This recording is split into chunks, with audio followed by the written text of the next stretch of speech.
In 2018, a drought in Iraq drained a reservoir, and the water pulled back to reveal a palace that hadn't seen sunlight in 3,400 years.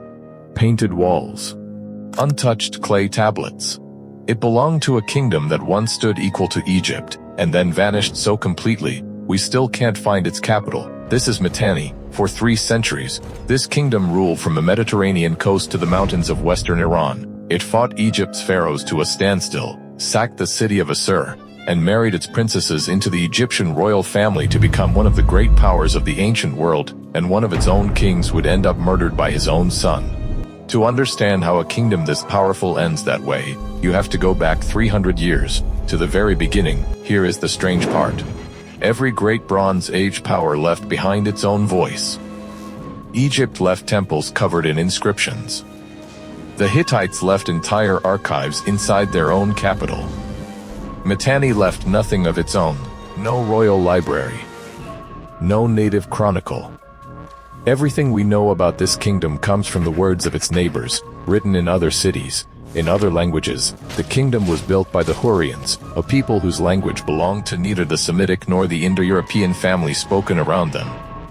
Around 1600 BCE, Hurrian tribes came together under early rulers, and within a century, one king changed everything. His name was Parshatatar. Under him, Mitanni's armies reduced the city of Aleppo to a vassal state and pushed the kingdom's authority all the way to the Mediterranean. His successor went further still. King Saushtatar marched on Assur, the heart of what would one day become the Assyrian Empire, and looted its royal palace, carrying its ornate doors all the way back to the Mitanni capital, Kikkuli, as trophies of conquest. For a moment, picture that. The city that would one day conquer half the ancient world was, at this point in history, a subject of Mitanni. That single fact should tell you how far this kingdom has fallen out of memory. What let a kingdom without a written tradition of its own dominate its neighbors for so long? Part of the answer is sitting, of all places, in the Hittite archives, inside a training manual for horses. It's called the Kikkuli text, named for the man who wrote it, a Mitanni master horse trainer. It lays out a conditioning program for chariot horses, day by day, with exact intervals for warm-ups, swimming, trotting, resting, and diet. A Bronze Age training regimen detailed enough that people still study it today. This mattered because Mitanni's real weapon was never soldiers alone. It was the maryannu, an elite warrior class built entirely around the 2-wheeled chariot, fast, light, devastating on open ground. For over a century, this technology gave Mitanni a military edge that neither Egypt nor the rising Hittite state could easily match, and these chariot lords didn't just fight. They governed. In the provincial town of Nuzi, thousands of clay tablets survived describing ordinary Mitanni life under their rule.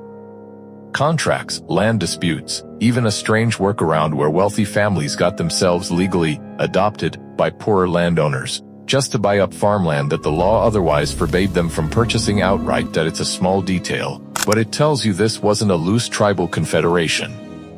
It was a functioning bureaucracy, with its own legal loopholes, centuries before anyone had heard of Rome. Here is where the story gets stranger. The maryannu, this ruling warrior class, carried names that weren't Hurrian at all. In treaties, they swore oaths not to the Hurrian storm god Tezhub, but to Mitra, Varuna, Indra, and the twin gods known as the Nasatya. These are Vedic deities, the same gods worshipped, centuries later, on the other side of Asia, in early India. So how did a ruling class worshipping ancient Indian gods end up governing a Hurrian-speaking population in what is now Syria and Iraq, more than 1,000 years before the classical world even began? Some historians once argued a small group of Indo-Aryan warriors invaded and conquered from outside. Others now believe it reflects a slower cultural blending, since by Mitanni's later period, this same elite mostly carried Hurrian names and spoke Hurrian day to day. The evidence remains genuinely debated, and no discovery has settled it. Keep that question in mind. We're coming back to it before the end. And so is the king we mentioned at the start. By the 1400s BCE, Mitanni and Egypt had spent generations as enemies, clashing across the Euphrates during the reign of Thutmose III. But rivals don't always stay rivals. Facing a common threat from the Hittites to the north, the two powers did something unexpected. They became family, King Shatarna II sealed the alliance through royal marriage, sending his daughter to marry the pharaoh Amenhotep III. Gifts moved constantly between the two courts: gold, horses, and finely worked luxury goods, recorded letter by letter, almost like an ancient paper trail of a marriage contract still being negotiated. We know this in extraordinary detail because of one archive, the Amarna letters, 13 surviving messages written by the next Mitanni king directly to the pharaohs Amenhotep III and Akhenaten. That king was Tushratta, the same king we promised to come back. One of those letters was written entirely in Tushratta's own language, Hurrian. It became the single most important document scholars have for understanding a language that had otherwise gone completely silent. In a very real sense, one desperate letter to a foreign king is the closest thing we have to Mitanni speaking for itself, in its own voice, in its own words. For a while, Tushratta's position looked strong. He held the alliance with Egypt. He held the loyalty of his vassal states. But behind the palace walls, the family that had built this alliance was already breaking apart. Tushratta's own brother was murdered in a palace conspiracy, splitting the royal house into rival factions loyal to different men. Tushratta kept the throne. But a kingdom fighting itself from the inside cannot watch its borders at the same time. And the Hittites, to the north, were watching very closely. The Hittite king Suppiluliuma I struck while Mitanni was still bleeding from within. His armies swept toward the capital, Washukani, and sacked its outskirts. Then, in the chaos that followed, Tushratta was assassinated by his own son. What followed was civil war. One royal claimant fled to the Hittites and returned as their puppet king. The Assyrians, once a vassal state that had endured the humiliation of watching Saushtatar carry off their palace doors generations earlier, seized the moment and broke free, taking the eastern provinces for themselves. The end, when it came, was not gradual.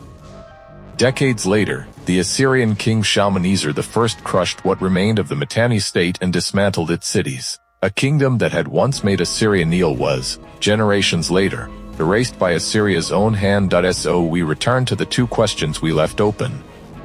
Why were the gods of ancient India being invoked in oaths sworn in Syria, 1,000 years before anyone connected those two worlds?